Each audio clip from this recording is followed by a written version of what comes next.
இப்போ நம்ம விழுப்புரம் தேசிய நெடுஞ்சாலையில் இருக்கிறோம். விழுப்புரம் டு சென்னை போயின்ட்டுருக்கோம். பொலேரோ சிட்டி பிக்கப்பு பாருங்கள்.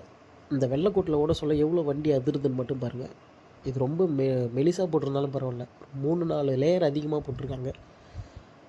இது சென்னையிலேருந்து திருச்சி, எந்த இது கள்ளக்குறிச்சி எந்த இதில் போட்டாலும் இந்தமாரி வெள்ளைக்கூடு குறுக்கில் போட்டிருக்காங்க.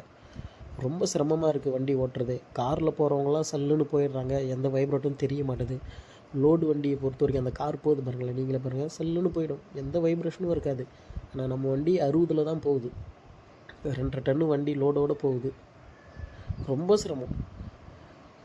இதனால் வேகமாக போய் அந்த வெள்ளைக்கூடு வர சொல்ல நம்ம பிரேக் அடித்தாலும் பின்னாடி வர வண்டி வேகமாக வரும், இடிக்கும், ஆக்சிடெண்ட் ஆகும். நம்ம இதனால் ரொம்ப கஷ்டப்பட வேண்டியதாக இருக்குது. ஸ்பீடும் வேகமும் ஓட்ட முடியாது, 60 தான் போகுது பாருங்கள். இதனால் ரொம்ப கஷ்டமாக இருக்குது. வீல் பிடிங்கிறதுக்கு போகிறதுக்கு வாய்ப்பு இருக்குது, வீல் பேரிங் அடிப்படை வாய்ப்பு இருக்குது. வண்டி அப்படியே கலகலத்து போயிடுங்க. புது வண்டியாக இருந்தால் அந்த கோட்டில் விட சொல்ல ரொம்ப கலகலத்து போயிடுது. நம்ம டப்புன்னு பிரேக்கும் அடிக்க முடியாது, பின்னாடி வர வண்டி இடிக்கும்.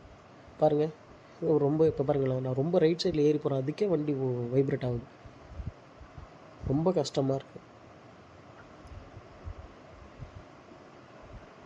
ஆட்டோ ஓட்ட முடியாது.